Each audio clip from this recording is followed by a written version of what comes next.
Сәлем, қайырлы күн YouTube оқырмандар. Қалдарыңыз қалай, жақсымы?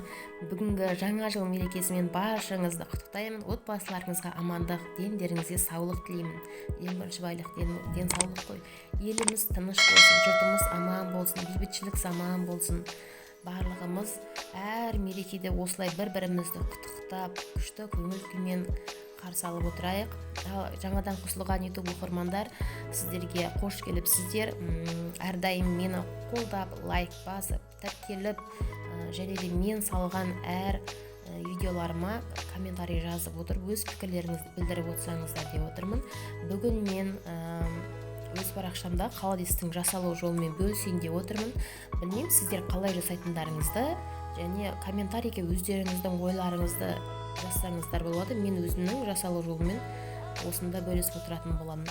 Көргендеріңіздей пақайымызды әбден сыртының бәрін күйдіріп алдық, үйітіп алдық. Одан кейін қырып-сырып тазалап, осындай суға салып, бір бұрқ еткізіп, көбік шыққанға шейін бір қайнатып алып, ол суын төгіп тастайтын боламын. Енді кейбіреулер төкпейміз деген, сіздер қалай жасайтындарыңызды мен солай жасаймын.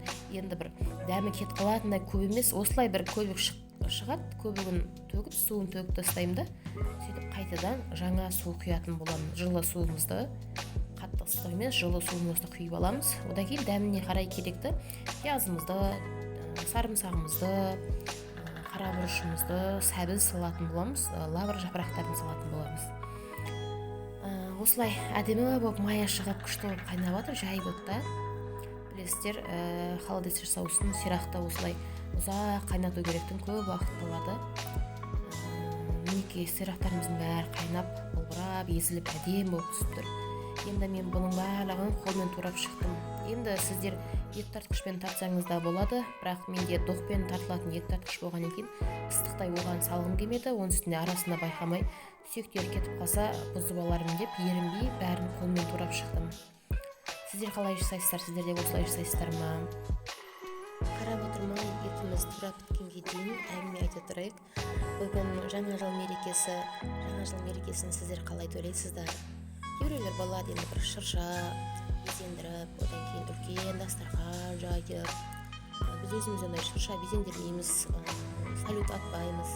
Бірақ үйде кішігірім отбасымызға дастархан жайып, салатымызды жасап, бауырсақ нанымызды пісіріп, сол күні бір ет асып болмаса манты жасап, теледидардан концертімізді көріп отырамыз. Жалпы кез келген мерекені біздің мереке емес, жоқ, бізге сай мереке емес, біздің мереке мынау демей, барлық мерекені бекітілгеннен кейін бір-бірімізді құттықтап, біреу үшін емес, өзіміз үшін жақсы қылып өткізген дұрыс деймін.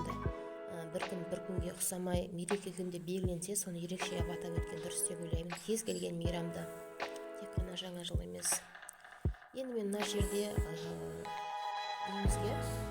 холодеске дәм беріп тұрсын деп сарымсақты майдалап турап салып жатырмын. Одан кейін кішкентай бір қарыстай қазының етінде салып жібердім. Қайнатып алғандығын дәмі ерекше әдемі болып тұрсын деп. Одан кейін әсемдік үшін деп арасына күшті түсін әдемі ашып тұрады. Осылай майдалап, көбіктап бір сәбіз салып жібердім. Ал бір сәбіз апқала салдым, оны безендіргенде қажет болар деп. Осылай барлығы дайын болған екен, бұны да бір қайнатып алатын боламыз. Алдында холодес қайнатқан сорпамызға салып, бір бұрқ еткізіп қайнатып, одан кейін ыдыстарымызға, өзіміз кез келген формаларға құйып жасайтын боламыз. Әзірге салып қойдым, енді қайнағанын күтеміз.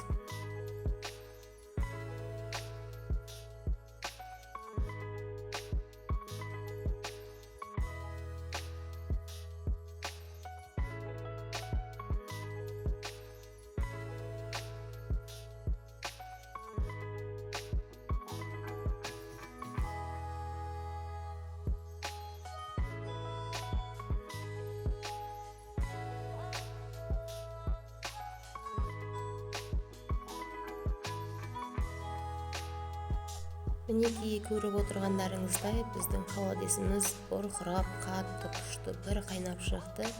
Енді өзіміз қалаған бойынша кез келген ыдысқа, болмаса формаларға қойсаңыздар да болады. Мен осындай 2 легенге салдым. Одан кейін бетіне әсемдік үшін деп укроптар сеуіп қойдым. Енді сіздерде осылай легенге болмаса кекстің ыдыстары болады. Осы ыдыстарға салып күшті формалармен жасасаңыз болады. Енді көп болғаннан кейін осылай бірінші бәрін тегіс қылып үш легенге құйып алдым. Одан кейін тағы да артылғаннан кейін кеселерге құйып, әрқайсысын жеке тарелкаға сапылғаға деп кеселерге құйып қоятын боламын. Некеменен де үшінші легеніміз кетті. Енді жаңа артылған бір сәбізіміз бар еді, соны осылай дөңгелек етіп турап, барлық кесенің түбіне қойып шықтым. Одан кейін барлығына қалған холодесімізді теңдей етіп құйып шықтым. Осымен бітті, дайын болды. Енді бірдеңге қалдырдық. Дайын болғаны қатқаннан кейін алып формаларынан кесіп жей беретін боламыз.